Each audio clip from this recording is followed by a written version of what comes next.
حضرت عائشہ صدیقہ رضی اللہ تعالیٰ عنہ فرماتی ہیں، اللہ کی قسم، بیعت کرتے وقت بھی آپ صلی اللہ علیہ وسلم کے ہاتھ نے کسی عورت کے ہاتھ کو کبھی نہیں چھوا، بلکہ آپ صلی اللہ علیہ وسلم عورتوں سے صرف زبانی بیعت لیا کرتے تھے۔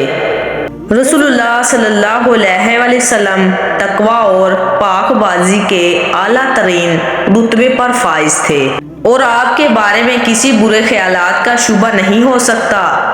نیز ایمان و اسلام پر بیعت لینا ایک دینی ضرورت بھی تھی، لیکن ان سب چیزوں کے باوجود اللہ کے رسول صلی اللہ علیہ وسلم نے عورتوں سے مصافحہ کرنے کو گوارا نہ فرمایا، اور امت کو اپنے عمل سے بتایا کہ نامحرم عورتوں کو چھونا جائز نہیں۔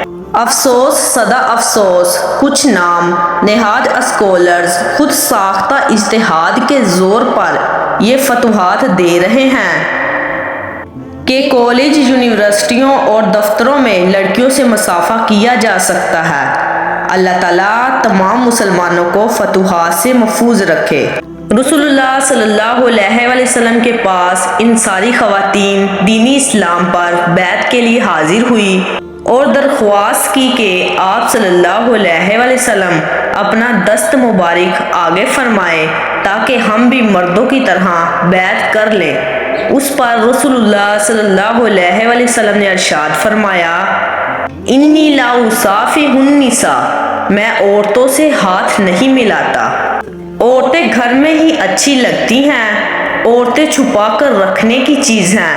بلا شبہ جب وہ اپنے گھر سے باہر نکلتی ہیں تو شیطان اسے غیر مردوں کی نظر میں مزین کر کے دکھاتا ہے، اور یہ بات بالکل یقینی ہے کہ عورتیں اللہ کے سب سے زیادہ قریب اسی وقت ہوتی ہیں جب وہ اپنے گھر کے اندر ہوتی ہیں۔